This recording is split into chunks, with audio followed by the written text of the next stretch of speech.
Soy Fernando Díaz Villanueva, hoy es 2 de agosto de 2022 y esto es La Contracrónica.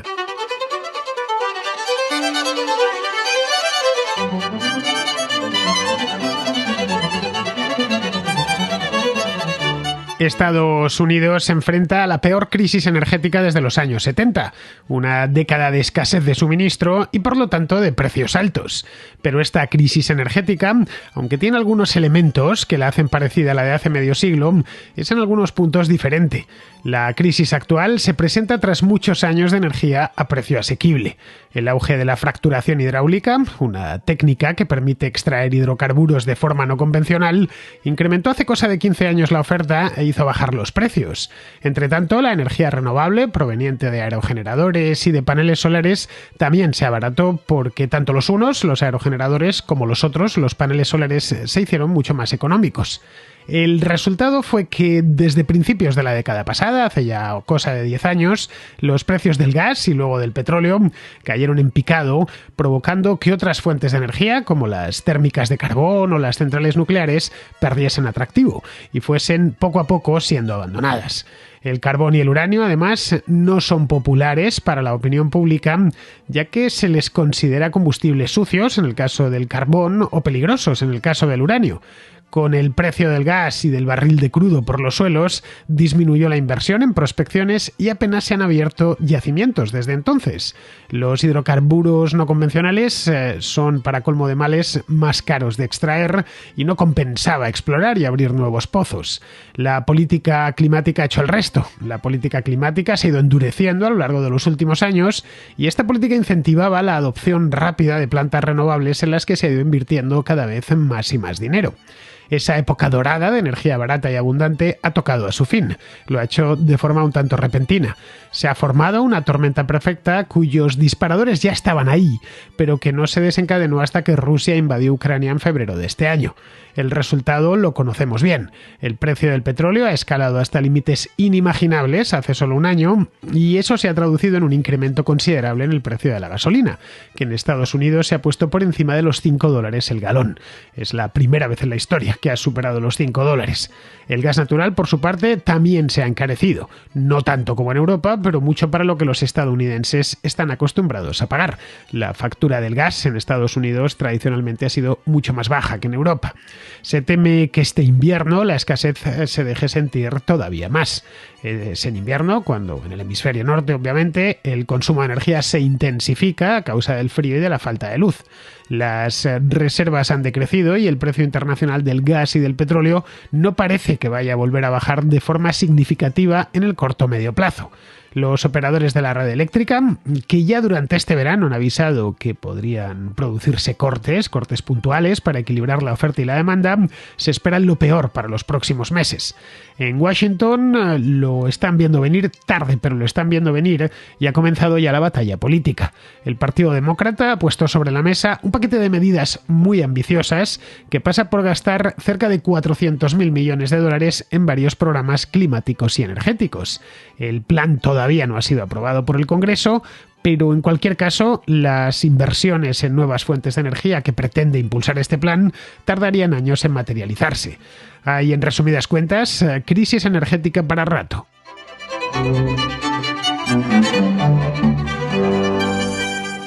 Si en Europa nos quejamos de lo cara que se ha puesto la electricidad, el gas y la gasolina, en Estados Unidos no van a la zaga.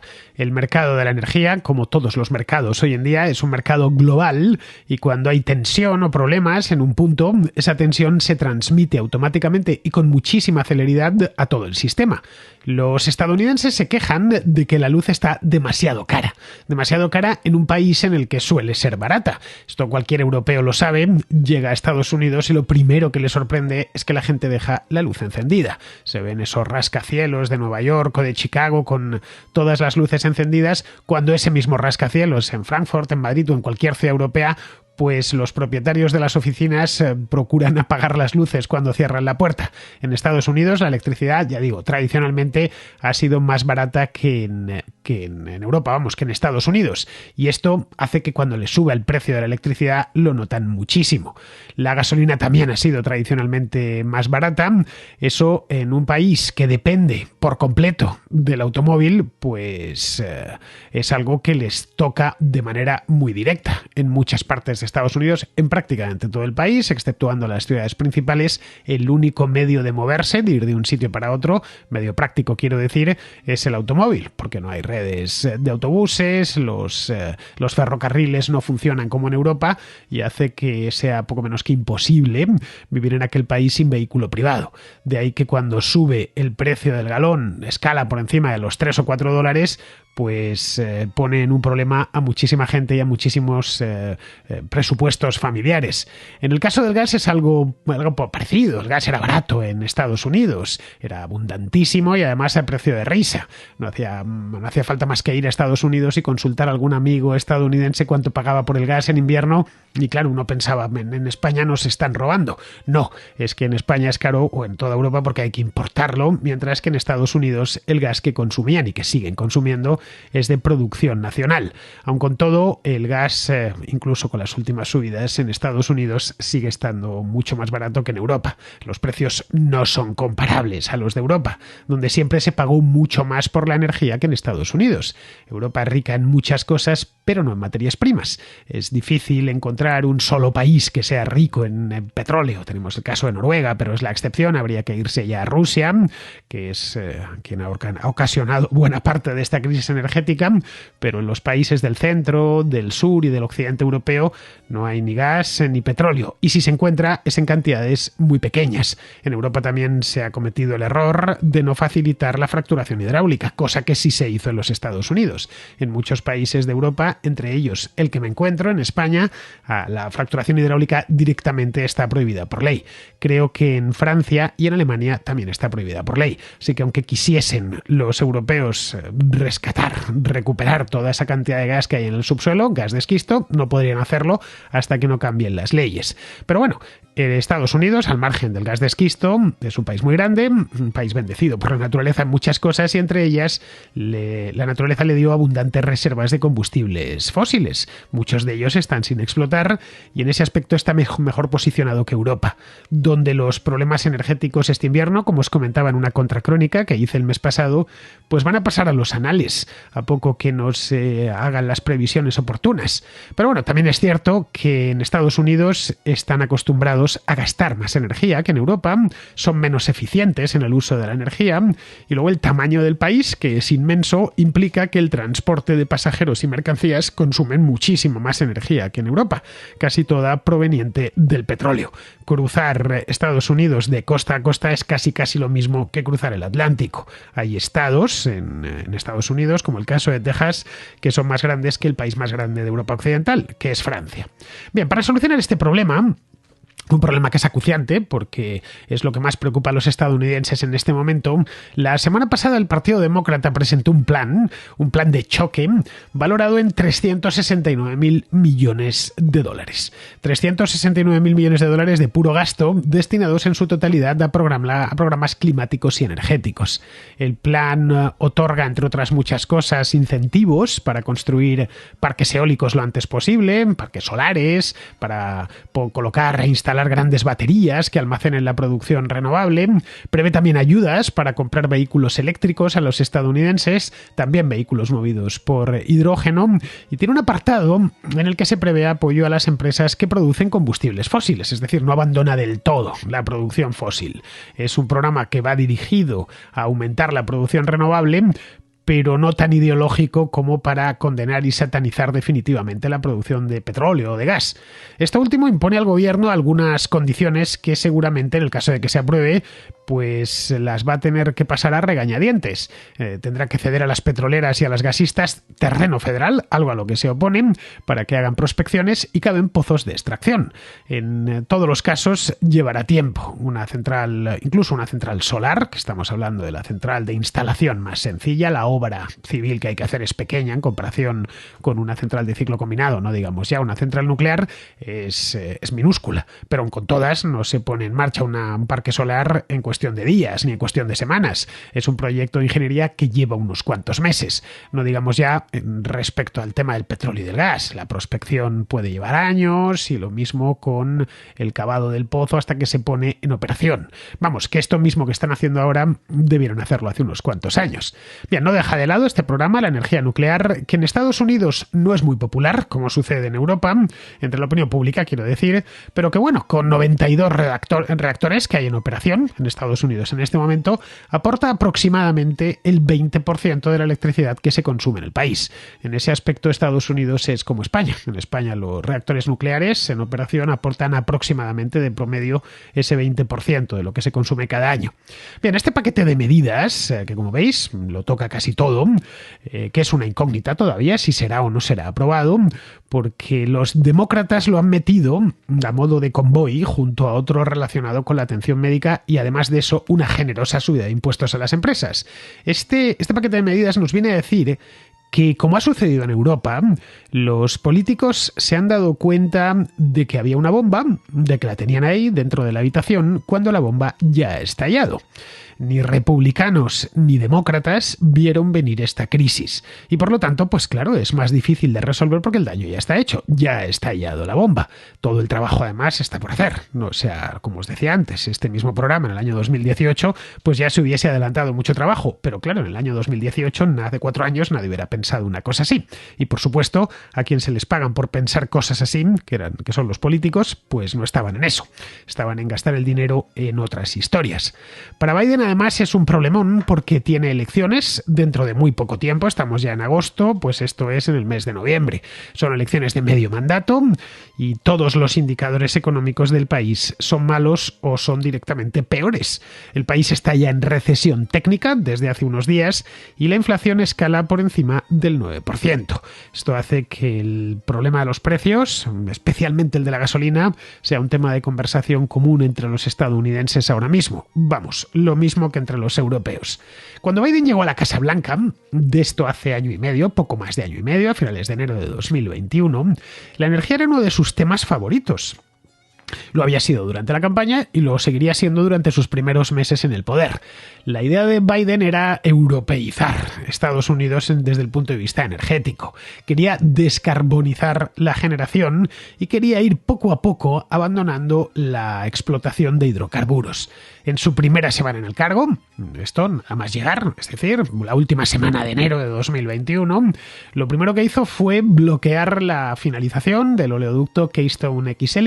Es un oleoducto bastante grande que une Estados Unidos y Canadá. Aparte de hacer eso, nada más llegar, insisto, congeló las nuevas concesiones para explotaciones de petróleo y de gas en terrenos federales. Empezó a recular meses más tarde, esto es nada más llegar, Empezó, además, se unió de nuevo al Acuerdo de París, recordémoslo, los primeros meses del gobierno Biden. Empezó a recular cuando subieron los precios de la gasolina. Esto fue ya a finales del año pasado, que empezó a escalar al principio poco a poco y luego ya de una manera más agresiva.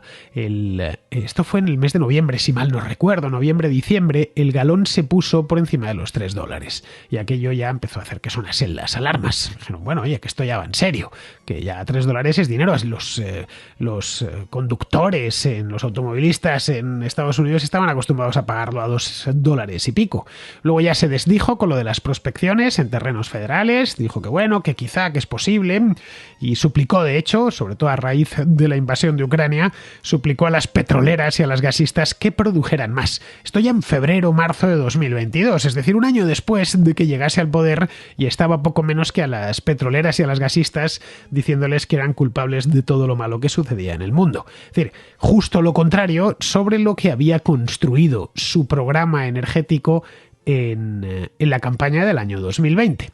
Biden lo que les ha pedido ahora es que produzcan más. Desde marzo viene con esa cantinela, que a corto plazo necesita más gas y más petróleo en el mercado, pero se opone a las inversiones de combustibles fósiles de nuevas explotaciones de gas y petróleo a largo plazo, porque dificultarán, claro, que el país cumpla con los objetivos de reducción de CO2. Esto, evidentemente, envía un mensaje al mercado, un mensaje muy poderoso al mercado. Les está diciendo, no invirtáis en esto porque es una industria en extinción y no haréis mucho dinero con ella o directamente lo perderéis.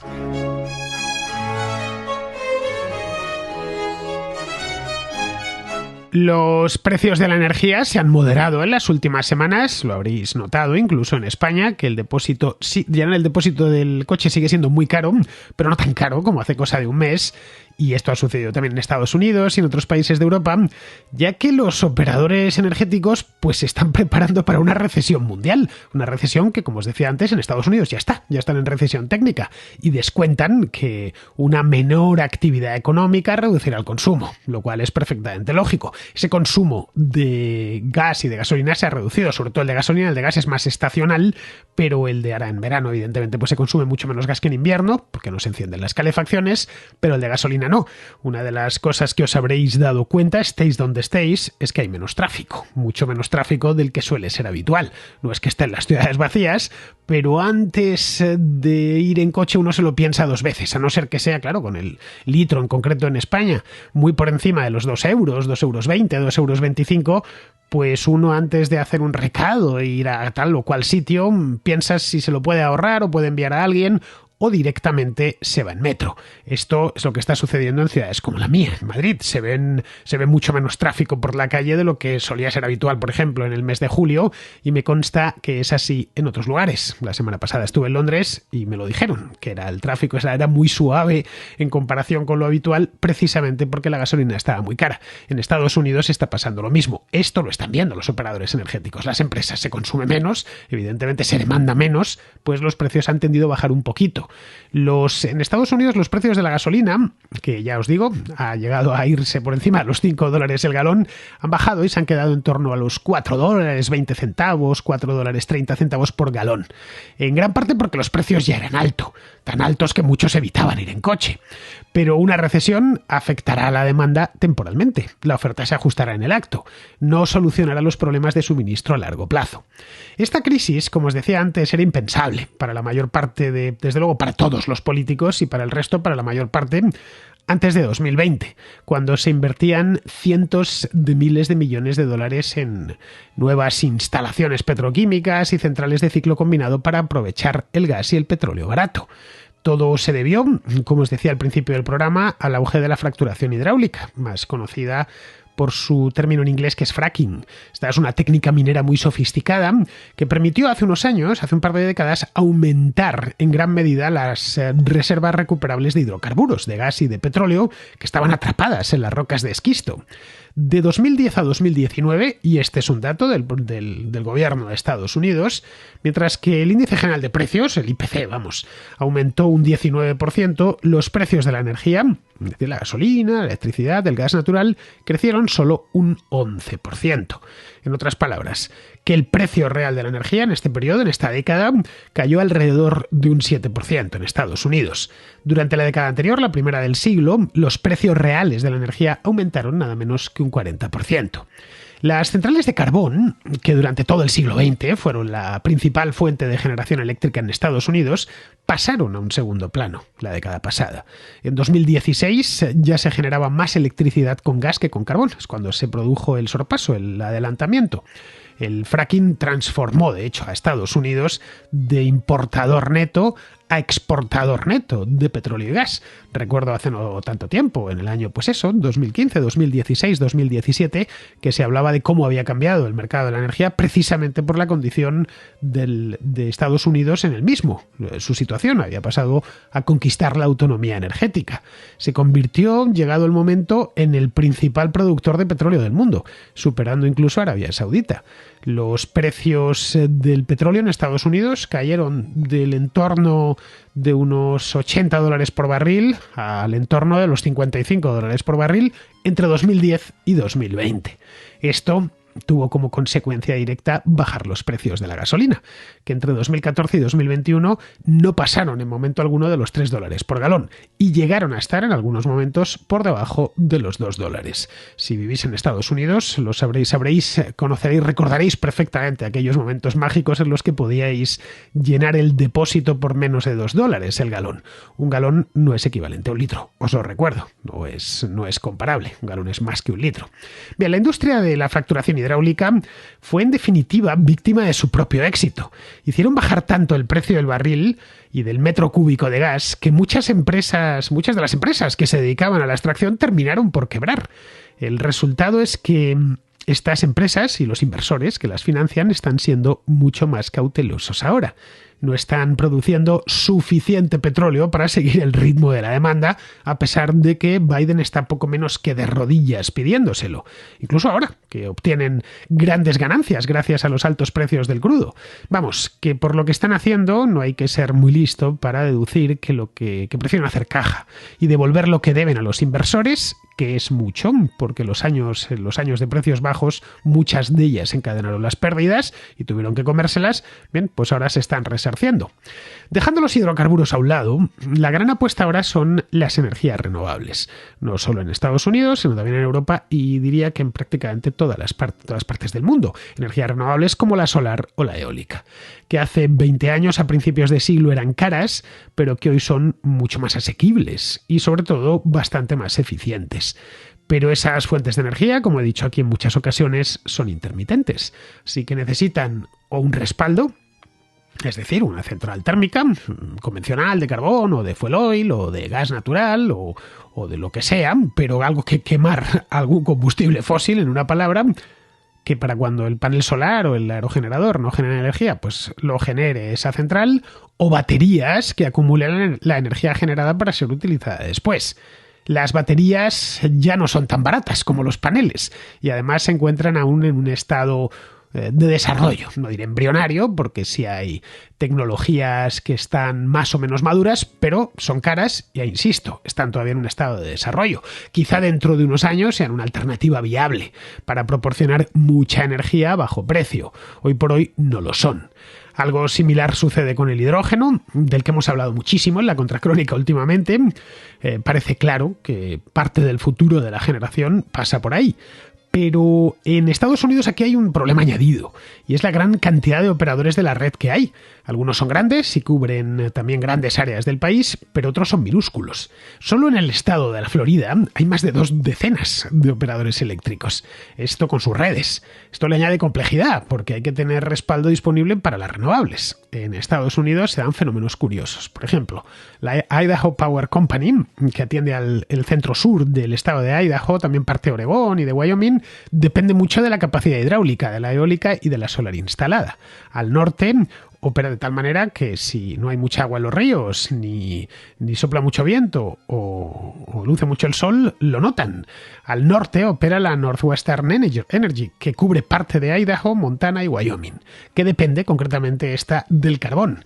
Apenas hay centrales solares aquí y muy pocos aerogeneradores. Bien, conocedores de los problemas de las renovables, los últimos presidentes de Estados Unidos y todos los gobernadores de los estados han apostado por la gasificación. Exactamente lo mismo que se hizo en Europa. Era una alternativa barata y limpia al carbón. Como Estados Unidos producía tanto gas, Obama, Donald Trump, Biden han alentado las exportaciones de gas natural licuado. Una fuente de ingresos, por cierto, muy interesante para los productores. Este año, de hecho, Estados Unidos se ha convertido en el principal exportador del mundo de gas natural licuado, gracias a la crisis en Ucrania. Podríamos pensar que les ha venido muy bien, y así es, pero solo a los exportadores. Al consumidor estadounidense no le conviene en absoluto que se exporte tanto gas porque hace subir los precios en casa. Los productores prefieren vender el gas en Europa a un precio sensiblemente mayor que hacerlo en Estados Unidos a un precio menor. Es eso ha hecho subir los precios al otro lado del Atlántico. Esto ha llevado a Joe Biden a viajar a Oriente Medio. Os lo contaba aquí hace semana y media este viaje que había hecho. Estuvo, 2 semanas creo. Estuvo allí en Arabia Saudita, donde tuvo que tragarse lo que había dicho hace no tanto, durante la campaña electoral, sobre Mohammed bin Salman, el príncipe heredero y el hombre fuerte del régimen. Bueno, lo que había dicho sobre él y lo que había dicho sobre el propio régimen saudí. El viaje era exclusivamente para que los saudíes y sus socios del Golfo pongan más gas y más petróleo en el mercado internacional. El resto de lo que se habló allí eran puros juegos florales. Nuevos suministros pues harán que se incrementen los inventarios y la oferta, y eso, como es lógico, hará bajar el precio. En fin, está por ver que los saudíes lo hagan. No se han visto en una como esta en muchos años y es perfectamente razonable que quieran aprovechar esta oportunidad para remendar sus maltrechos presupuestos que vienen de los años de energía barata. En Estados Unidos, entre tanto, como sucede en Europa y en otros países desarrollados, como Japón, se enfrentan a un periodo de carestía que les obligará a repensar su política energética. Por ahora creo que nadie sabe muy bien lo que hacer, porque repensar la política energética les lleva inevitablemente a repensar la política climática. Y por ahí, al menos por ahora, muchos no quieren pasar.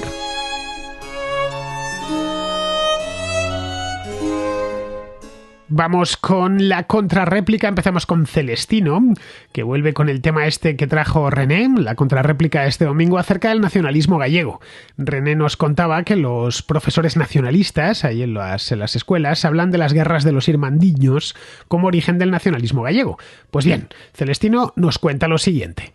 Hola, buenos días, Fernando. Un saludo a todos los contrastuchas y enhorabuena por el programa. Era en relación a la contrarréplica del pasado día, en alusiones al compañero, al casi diría paisano, que se llama Remé, no entendí muy bien, pero es que ahí hay una falta de coherencia en los datos bastante abrumadora. Entonces la historia que le han enseñado él o se la han explicado muy por encima o lo ha entendido a su manera. A ver, el tema de las guerras irmandiñas eran los campesinos que defendían o luchaban por el sometimiento feudal que era de los nobles gallegos, es decir, no corresponden las fechas con lo que vino después con los reyes católicos. Los reyes católicos se la tuvieron jurada porque los propios nobles gallegos apoyaron la causa de la sucesión en Juana Beltraneja, que en realidad sería la legítima. Me atrevería a decir que Isabel la Católica fue la usurpadora del trono. Por lo que yo tengo entendido, se apresuró lo que, no está escrito para ponerse la corona encima y que todo lo demás fueran problemas para esta niña. En fin, el tema del gallego en cuanto a todo esto, yo lo tengo bastante claro, no por mis convicciones, sino por lo que he aprendido, me han enseñado y por lo que he visto. Y que conste que no soy gallego falante o gallego.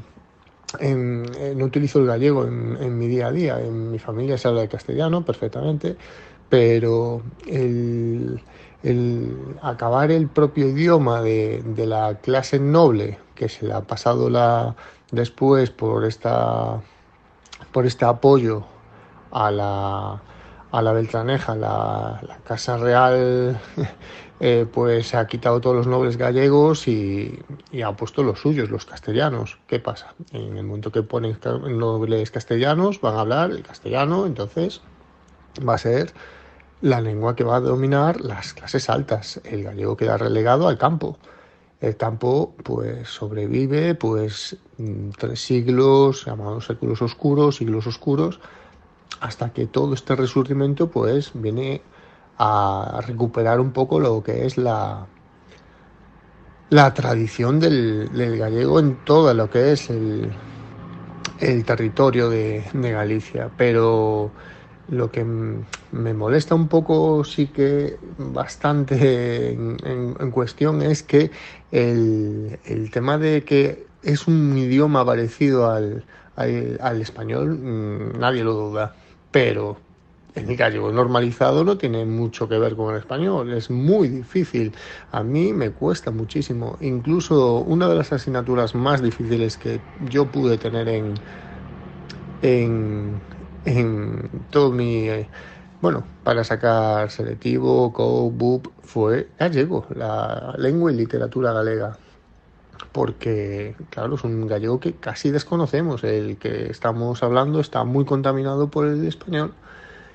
Entonces nos es muy difícil agarrarnos a un gallego que, digamos, se está recuperando en sus orígenes, de cómo se debería de haber evolucionado a nuestros días, ¿no? Al menos es mi modo de vista, no sé si estaré muy equivocado, pero por lo de las fechas de las guerras irmandiñas con la posterior coronación de Isabel la Católica, pues no tiene mucho sentido. Las guerras irmandiñas tuvieron su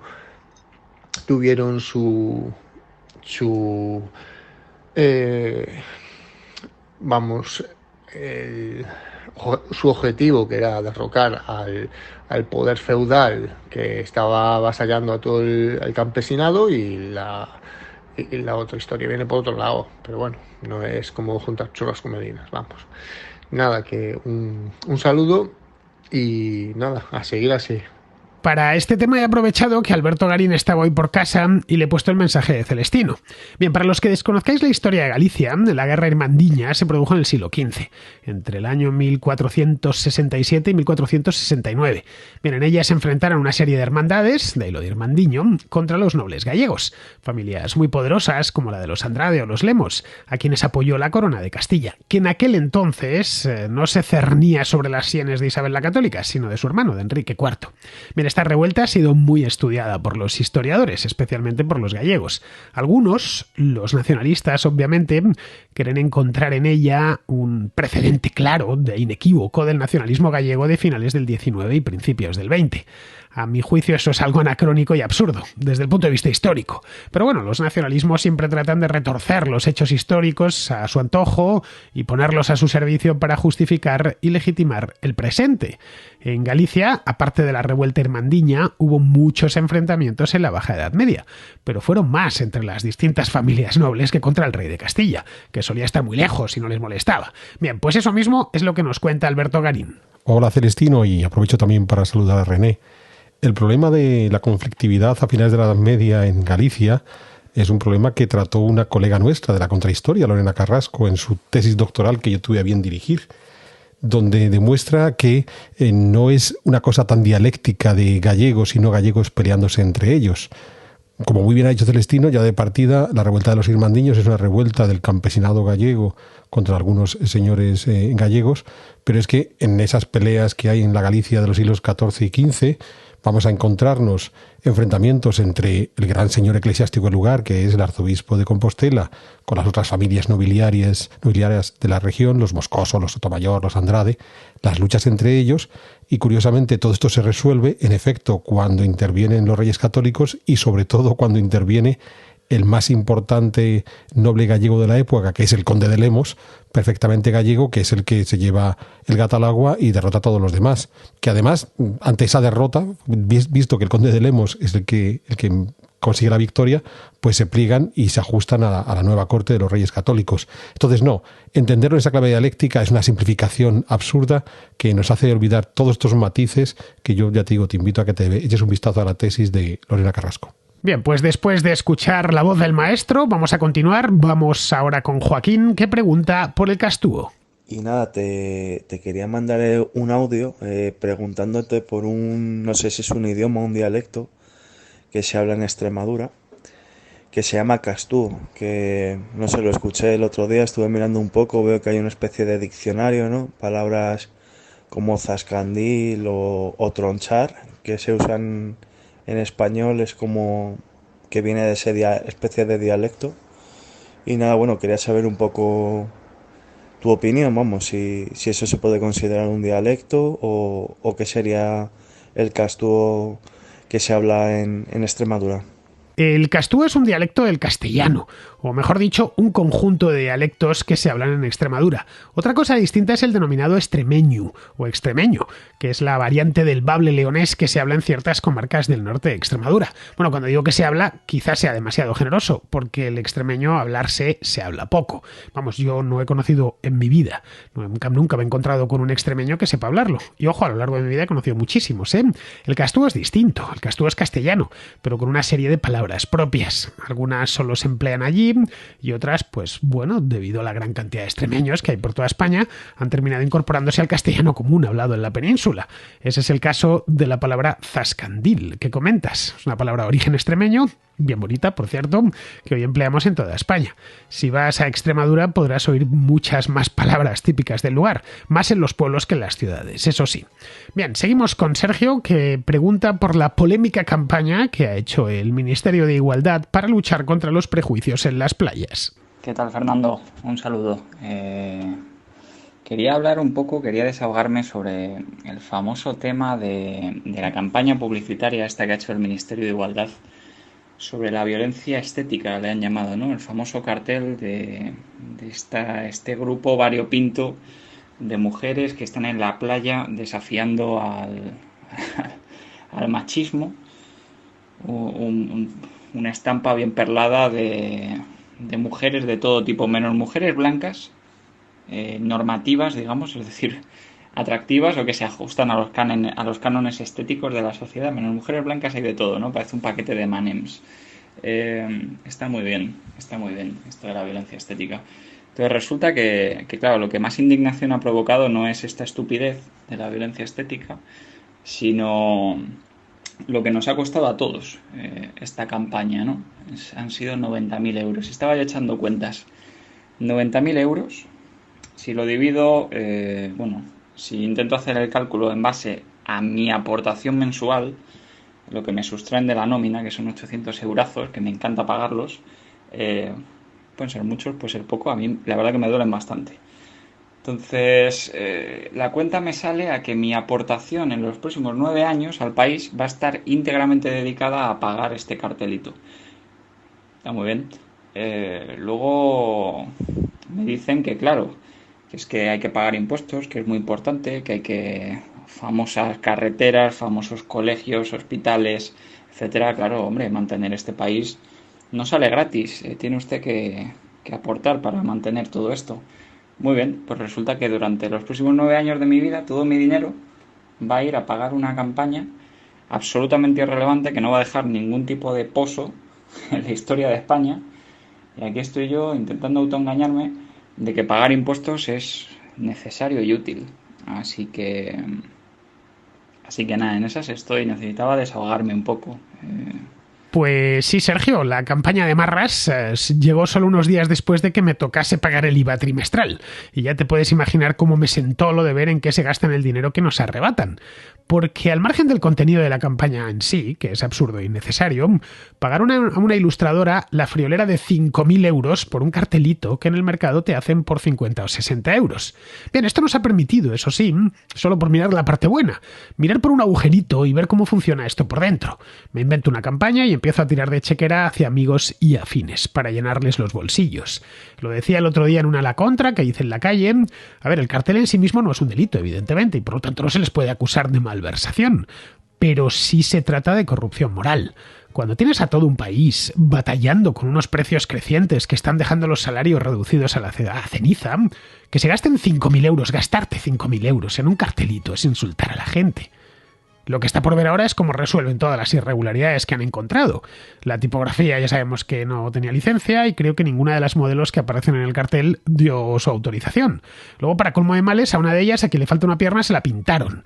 Y a otra, la que tiene una mastectomía en uno de los senos, al parecer carece de ambos. En la real, vamos, no de uno. Vamos, todo un despropósito que traerá cola inevitablemente porque estas mujeres pedirán cuantiosas indemnizaciones. indemnizaciones que por descontado pagaremos entre todos, así que al final la broma nos va a salir carísima. Esto de igualdad, sabíamos que era un chiringuito para que Irene Montero se entretuviese con sus amigas durante toda la legislatura. Bueno, y eso mismo es lo que están haciendo, entretenerse con nuestro dinero y bueno, ya que están ahí, pues están sembrando toda la ponzoña y el enfrentamiento que pueden. Bien, pues vamos a ir terminando, vamos con Pizarro, que nos habla de los problemas económicos de China. La propaganda de la tiranía china trata de pintar de colores una dura realidad de crisis económica debida a la pandemia, la burbuja inmobiliaria, los estímulos públicos a deuda y la guerra ucraniana. Los cadáveres maquillados parecen paisanos dormidos, pero no se mueven y acaban hediendo. En todo caso, ni allí ni aquí los políticos pueden evitar maquillarlo todo. Un cordial saludo de Pizarro. Y hasta aquí, queridos amigos, llega la contracrónica de hoy, que ha tenido una intervención inesperada de Alberto Garín. Ya sabéis, id a su canal de YouTube, que es nuevo y que está empezando. Bueno, nuevo no es, lo tiene hace un tiempo, pero ahora lo ha puesto en marcha en condiciones y no hace más ya que subir vídeos. Está como un loco, es una máquina de subir vídeos, unos vídeos que monta él. Bueno, la entradilla se la grabo yo, aquí en mi estudio, y luego él ya se va a su casa y se los monta allí, muy bonitos, con música, con fotografías y demás. El canal de Alberto se llama como él, Alberto Garín. Bien, queridos, pues con esto me despido de vosotros. Hasta mañana.